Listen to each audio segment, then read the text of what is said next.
Rebonjour, rebonsoir à tous. Donc pour notre deuxième séquence, notre deuxième plateau, qui est rempli de socialistes. Hein, c'est que des responsables socialistes. Voilà, mais on retrouvera des non-socialistes juste après, rassurez-vous. Mais dans ce plateau, nous avons Isabelle Rocca, qui est secrétaire nationale à l'éducation populaire. Dieyneba Diop, que vous connaissez puisque vous la voyez tout le temps à la télévision, en qualité de porte-parole du Parti socialiste. Mais là, elle est ici avec nous en tant qu'enseignante en lycée professionnel. Et puis, le célèbre Yannick Trigance, qui est le secrétaire national à l'éducation et qui suit ces questions pour le parti depuis bien longtemps. Le système scolaire occupe un rang moyen dans les enquêtes internationales. Alors, les performances des élèves français sont loin d'être catastrophiques, mais notre système scolaire reste l'un des plus inégalitaires des pays de l'OCDE. Alors, c'est vrai qu'on demande beaucoup à l'école, trop peut-être parfois. Les inégalités sont installées, on l'a vu tout à l'heure, avant même l'entrée à l'école.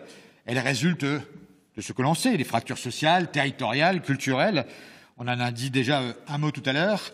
Alors l'école ne peut pas tout, mais elle ne peut pas rien. Et ce que vous dites tous les trois, c'est que, au fond, y compris donc dans le document publié aujourd'hui, que l'école doit prendre sa part pour lutter contre la reproduction des inégalités. Et donc justement, Dieyneba, une des manifestations des inégalités à l'école, au collège, au lycée, c'est le décrochage scolaire. Pourquoi certains élèves décrochent ? Souvent, les élèves qui décrochent, de par mon expérience, ils ont 3 facteurs à peu près qui sont liés.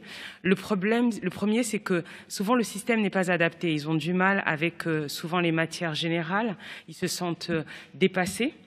Et souvent, deuxième chose, ce sont des enfants qui ne sont pas accompagnés à la maison. Souvent, ce sont des catégories qui sont souvent soit précaires ou qui ont des problèmes avec des familles avec des difficultés sociales assez lourdes. Et la troisième chose, c'est que souvent, ils se sentent perdus dans un système qui ne les reconnaît pas.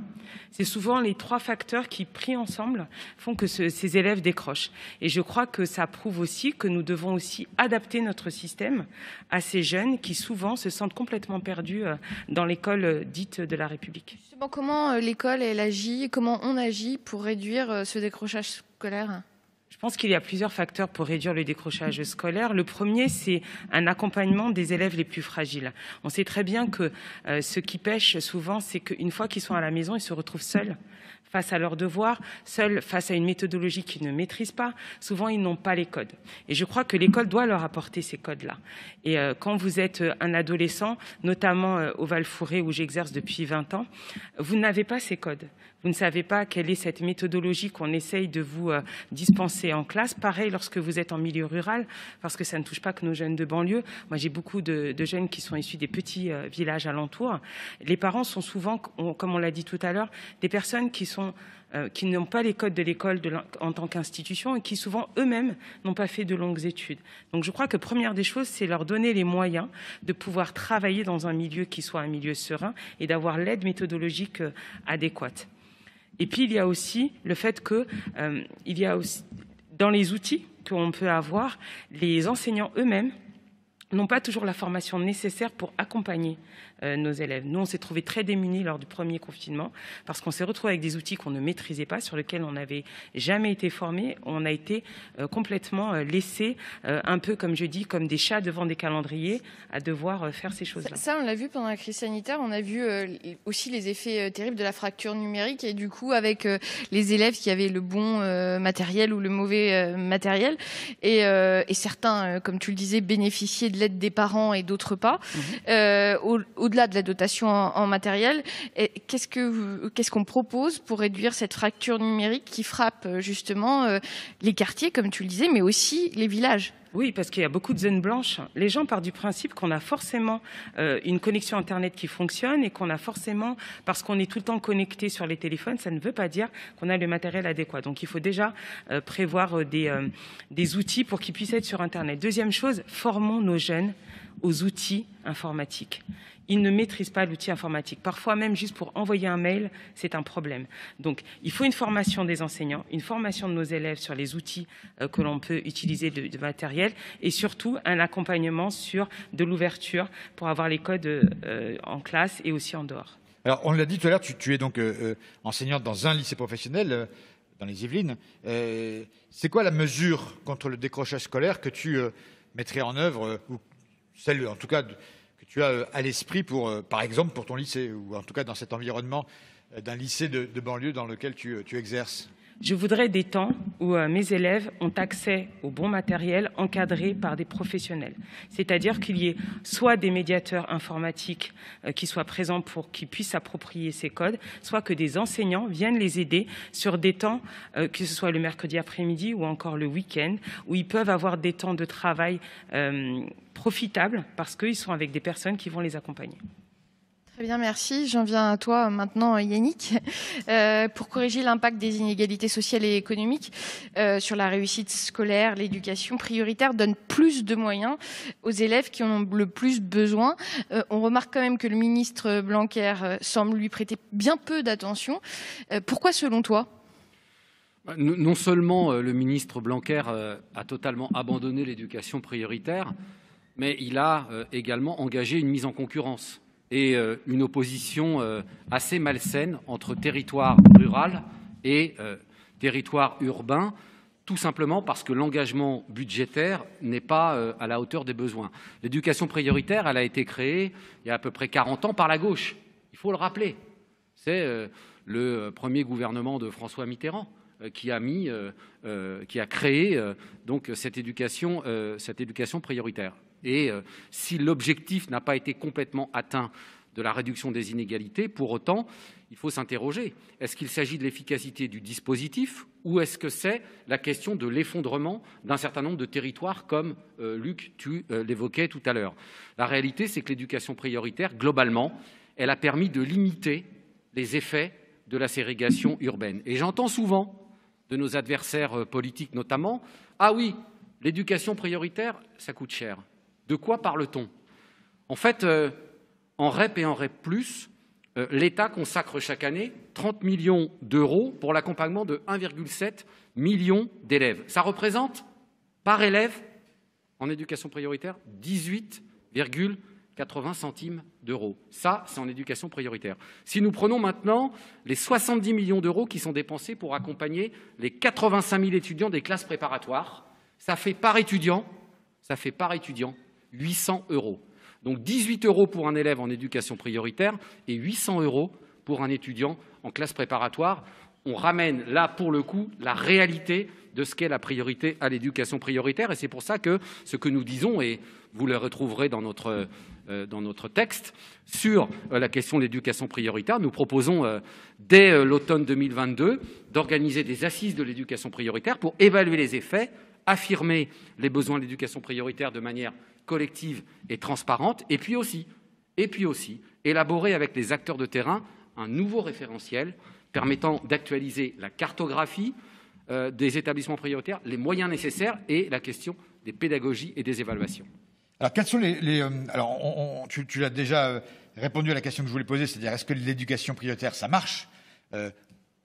Oui, non, enfin, redis-nous un petit peu ça, parce que à la fois, on est dans un système où l'éducation prioritaire a été, c'est le cas de le dire, prioritaire pendant des années, et en même temps, on a vu qu'elle n'a pas su réduire autant qu'on l'aurait souhaité les inégalités scolaires. Et au-delà de ça, quelles sont les autres mesures, notamment dans ce document, sur lequel toi, tu as personnellement beaucoup travaillé, qui sont favorables à la réussite scolaire des élèves?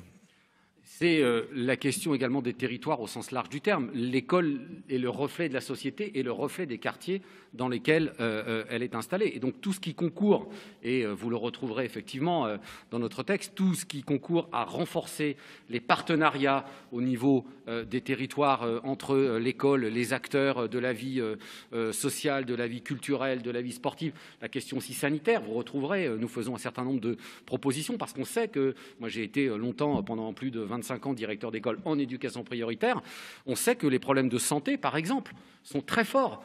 Le nombre d'élèves qui ont des problèmes de vue, d'audition, des problèmes également dentaires, et quand on connaît l'impact sur les apprentissages, sont 3 fois plus élevés que dans les territoires qui sont hors éducation prioritaire. Donc il y a évidemment toute cette dimension-là, et puis aussi, bien évidemment, la question de la formation et de la stabilité des équipes éducative. Justement, tu l'as évoqué, rien ne se fera à l'école sans les enseignants, et pourtant c'est un métier qui est aujourd'hui extrêmement déprécié. Comment on fait pour le rendre plus attractif? Alors tu viens d'utiliser un mot qui est très juste. Aujourd'hui, le métier d'enseignant, il est déprécié, il est dévalorisé et il est par ce ministre décrié. Et nous, ce que nous disons et ce que nous écrivons, c'est que rien ne se fera sans le personnel et encore moins contre les personnels. Et donc, il faut aujourd'hui reconnaître, valoriser, légitimer les enseignants, leur faire confiance pour permettre de mieux vivre leur métier. C'est aussi une des conditions indispensables de la démocratisation de la réussite. Et pour cela, il y a 3 grands axes que nous décrivons précisément dans notre document. C'est la question de la rémunération, de la formation et des conditions de travail et de déroulement de carrière. Sur la formation, vous le savez, la réforme de la formation mise en œuvre par Blanquer est une catastrophe, c'est une régression sans précédent. On revient à la réforme d'Arcos qui va éloigner de la profession, notamment les étudiants issus des milieux les plus modestes. Et donc nous proposons de faciliter l'entrée dans le métier, d'encourager l'accès au professorat des jeunes issus des familles populaires.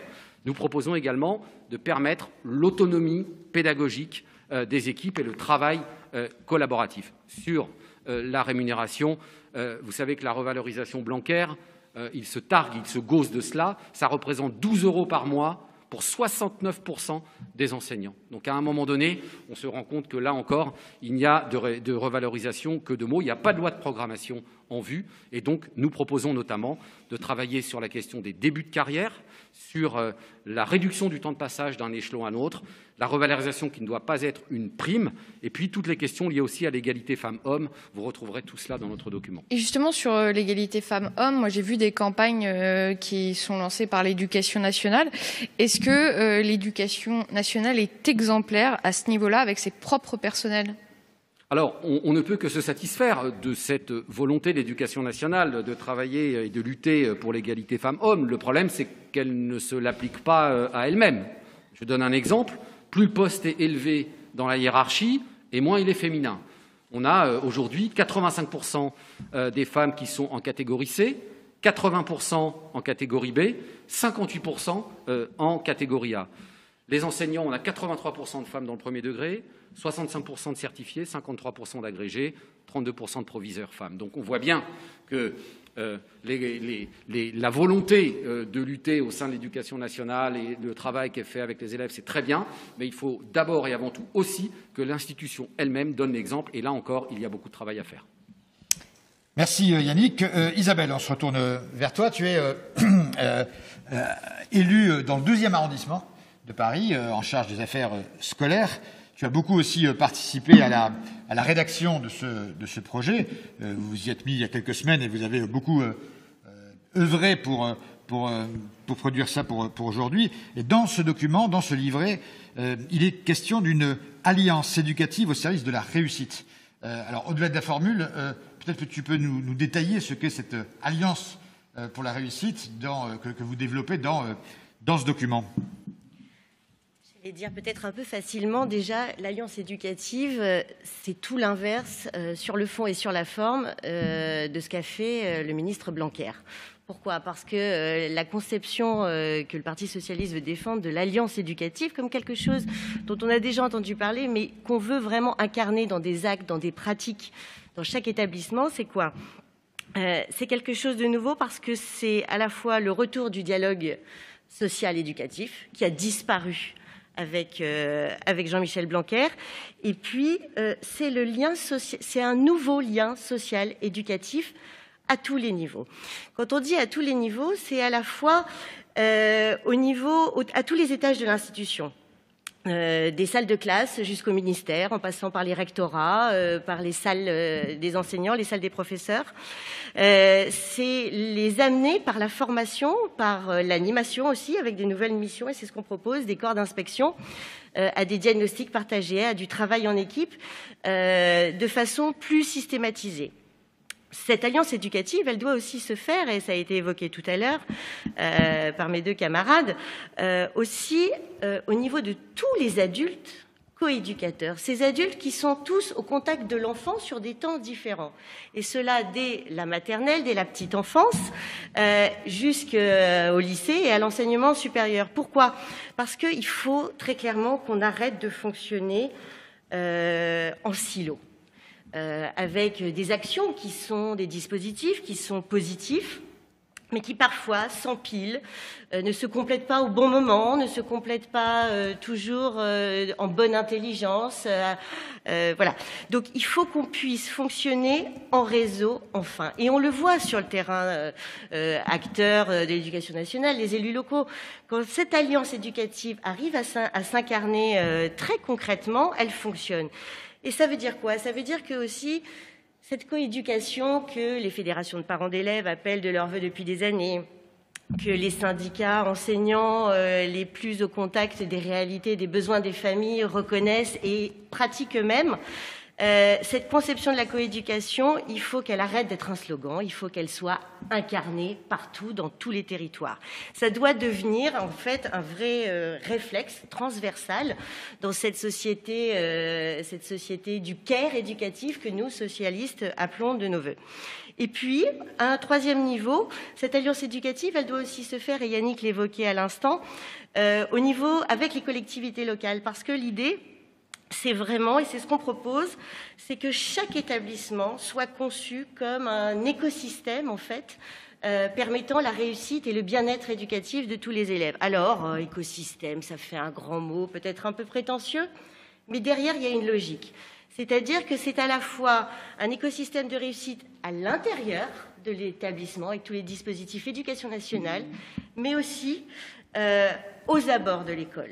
Les abords très concrets dans l'espace public, un environnement apaisé, embelli, végétalisé, qui préserve aussi la santé et le climat scolaire dans ce que ça a de plus englobant.